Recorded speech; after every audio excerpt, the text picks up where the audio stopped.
For centuries, an ancient practice has existed, a technique so powerful and transformative that it was intentionally concealed, not because it failed, but because it worked too well. Imagine it, a forgotten key, buried in the folds of time, capable of unlocking the most sacred of gateways, the memory of your soul. This method doesn't introduce anything new.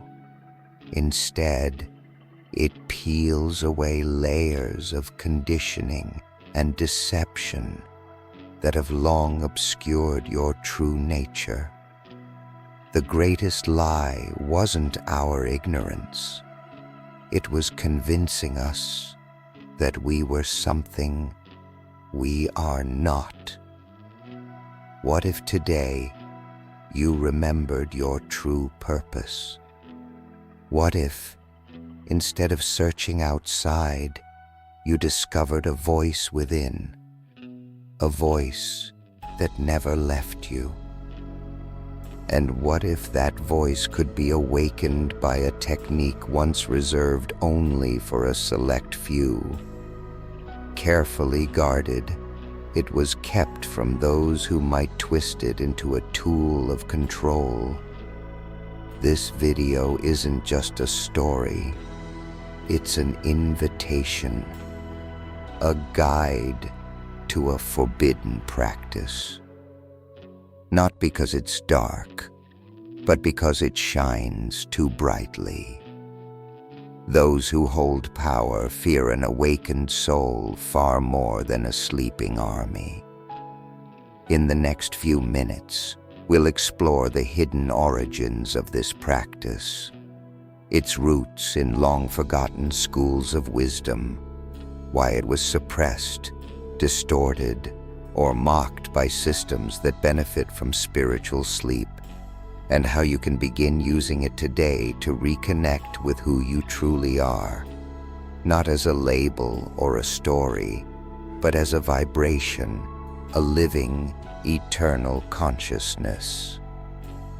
Through stories, symbols, and ancient philosophy, we'll untangle complex ideas and return to what truly matters.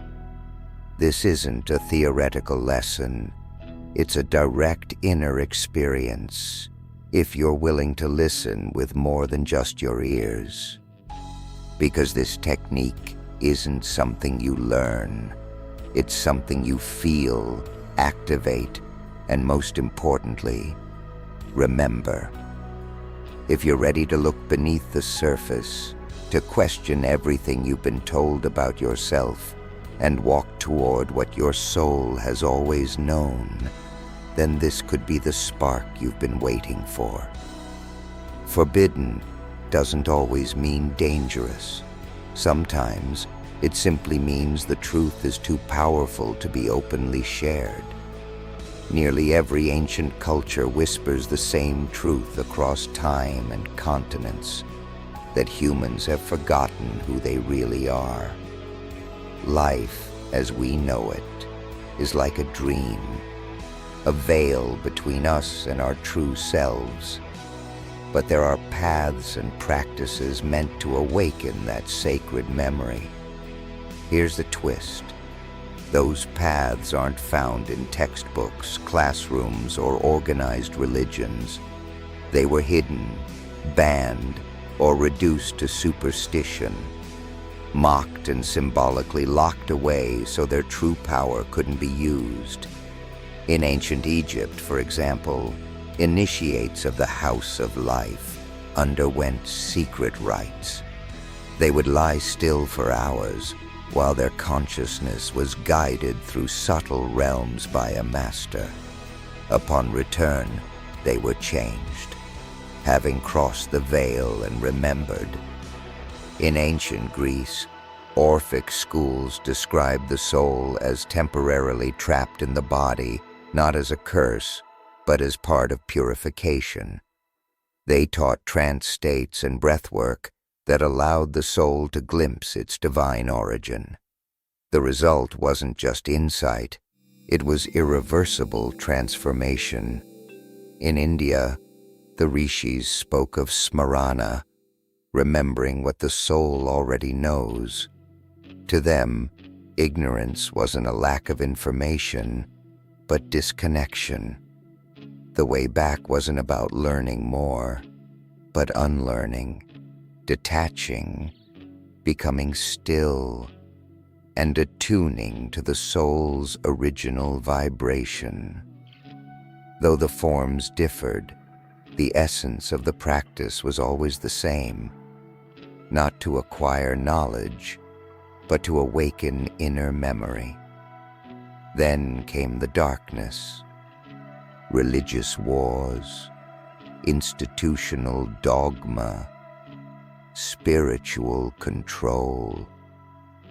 What was once a path of remembering became a set of hollow rituals, rigid beliefs, or forbidden heresies. The practices were scattered, their symbols hidden in myths, their teachings sealed away. But dangerous to whom? To the systems that lose their grip once a soul awakens. Because when you truly remember who you are, you can no longer be controlled. Today, this ancient wisdom is returning, not as something new, but as a memory rising within those ready to receive it. The most astonishing part: this so-called forbidden technique has always been within you, quietly resting in the deepest part of your consciousness, waiting to be seen. To understand this practice, we must change our assumptions. The soul doesn't need to learn who it is, it needs to remember. And memory doesn't come from thinking, but from a frequency, a specific vibration. When that vibration is activated, all that is false begins to fall away, and all that is true begins to shine. So how do you find this frequency? This technique isn't a ritual or a set of words. It's a process, a tuning of body, mind, energy, and consciousness until your soul's memory reemerges, not as an idea, but as a lived experience. Imagine your soul as a perfect melody, obscured by layers of static, external beliefs, past pain and conditioning. This technique works like a tuner. It doesn't add anything. It removes interference. As the noise clears, the original melody plays again. There are 3 essential phases, not always in sequence, but all vital. First, deprogramming the false self.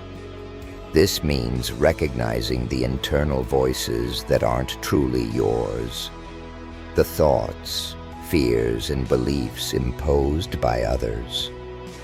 You observe deeply. Ask, is this really mine? This step isn't about fighting, it's about seeing clearly.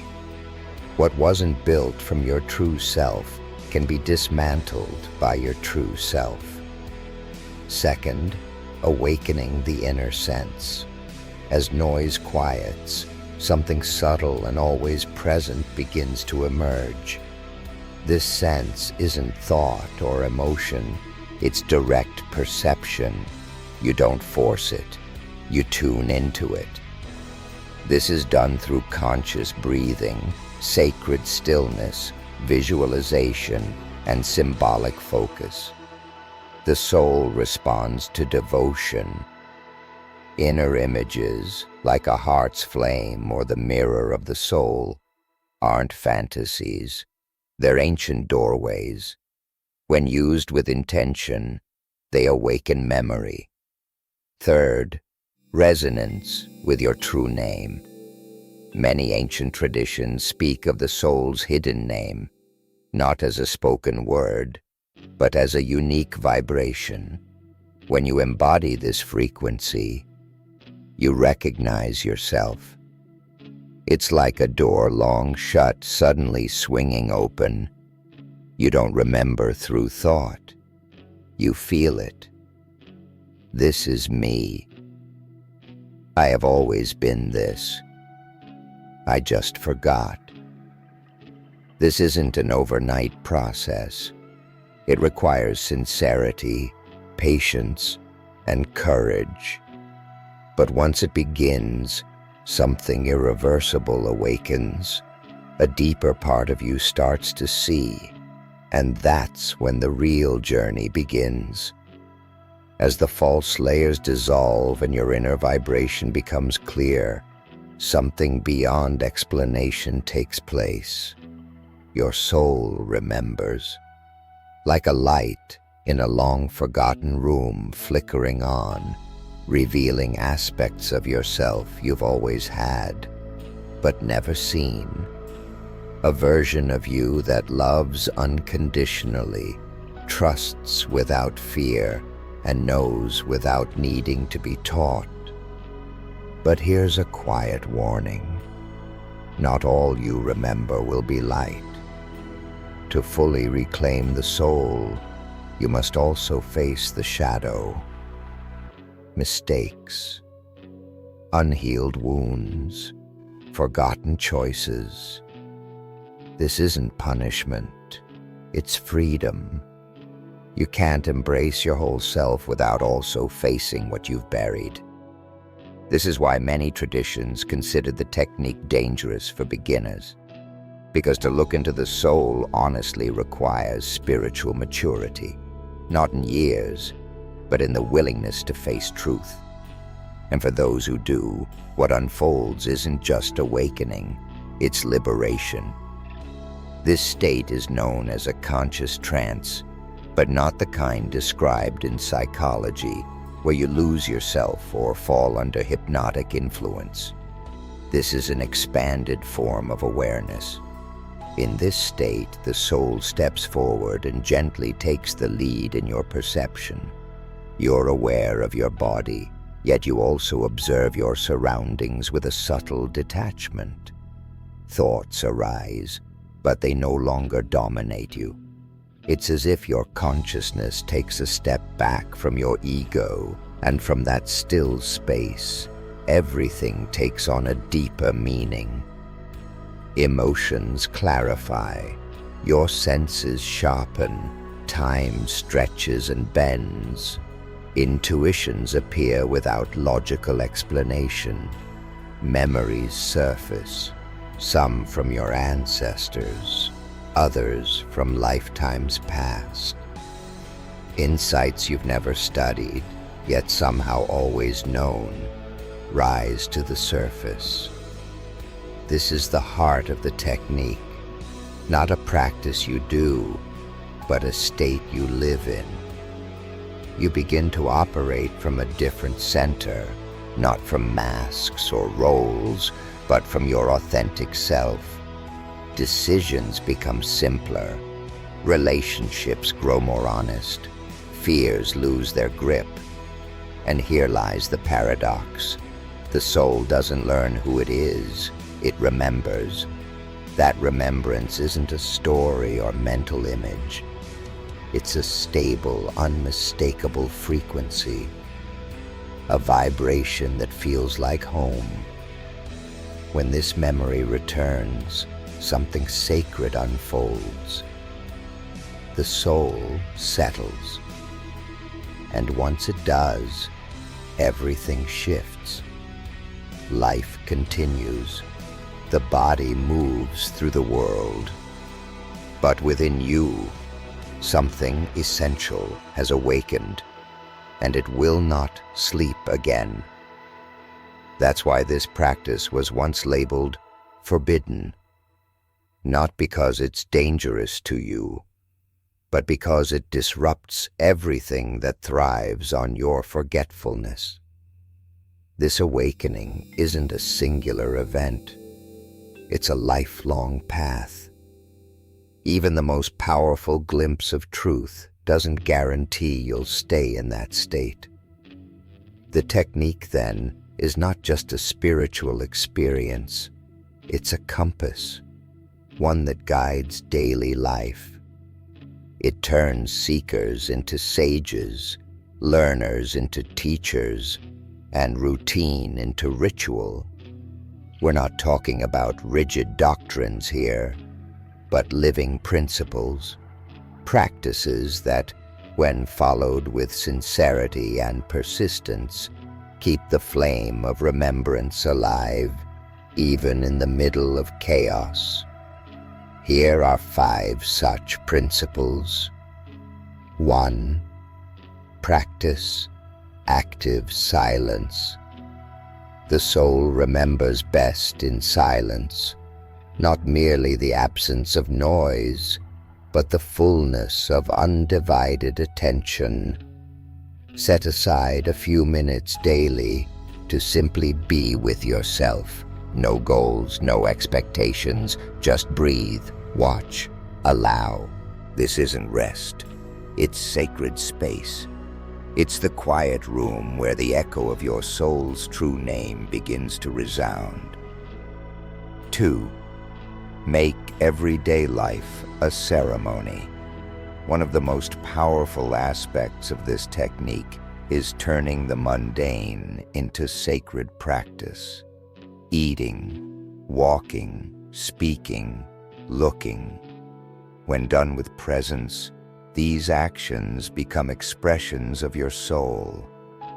Ask yourself, am I acting from a mask or from my essence? When you move from your core, even the simplest gesture becomes sacred, and remembrance becomes natural. 3.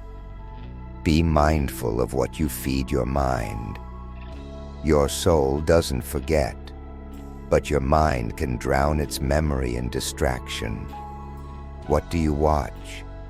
What conversations do you engage in? What images and words do you absorb? This technique teaches that everything entering through your senses shapes your inner frequency, and that frequency becomes the temple where memory either awakens or stays hidden. Protect your attention as you would a sacred flame. 4. Speak less, but from deeper within. Don't just echo what you've heard. Don't speak from habit. Speak from the place where your soul resides. Words born of remembrance carry resonance. They awaken others. Let your voice be a channel, not for concepts, but for connection. 5. Act as if you already know. Even if you haven't fully remembered yet, live as though you have. Not to pretend, but to align. The soul doesn't reveal itself through doubt. It appears when it sees your readiness to live in truth. Walk like someone who carries ancient wisdom. Love like you've done it for lifetimes. And remember, remembering doesn't come through seeking. It comes through frequency. For centuries, we've been told that awakening is difficult, that the soul is a mystery, that true knowledge is reserved for a few. But that's a myth. The most forbidden truth is also the most simple, most direct, and closest to your core. What we've explored together is more than a collection of ideas. It's a map, a signal, a torch for those who sense that there's more to life than names, roles, and the stories we've been handed. You are not those stories. You never were. You are a living frequency of eternal consciousness, a note in a vast cosmic symphony still playing. Your ancient memory is wrapped in the now. And yes, you forgot. We all did. But you can remember. This technique isn't new. It's not for sale. It's not a secret formula. It's a reflection of something timeless, already alive within you. It's the reawakening of primal truth. And best of all, you don't need to go far to find it. You don't need gurus. You don't need perfection. You simply need to return to your center, quiet the noise, and allow the soul, rich in eternal wisdom, to guide you home. When you remember who you are, it doesn't just change your thoughts. It transforms your vision. You stop seeing enemies and begin seeing mirrors. You stop fearing the future and begin honoring it. You stop reliving broken cycles and start rewriting your life from truth. And once that truth begins to breathe through you, everything changes. You no longer seek approval because you're rooted in something deeper. You no longer chase love because you realize you are love. This is not a poetic promise. It's an invitation, one that takes courage to accept, because remembering who you are also means confronting everything that you're not. It dismantles illusions. It reshapes your inner world. It asks you to stand naked in truth. But if something in this message resonates, if a quiet part of you whispers, "Yes, this is for me," don't ignore it. Let that spark grow. Subscribe, like, share, not for ego, but for remembrance. Because there is no revolution more powerful than an awakened soul. And when one soul remembers, others follow. No violence, no dogma, no force. Just light rising from within, shifting the world from the inside out. You're not here to learn. You're here to remember. And that remembering has already begun.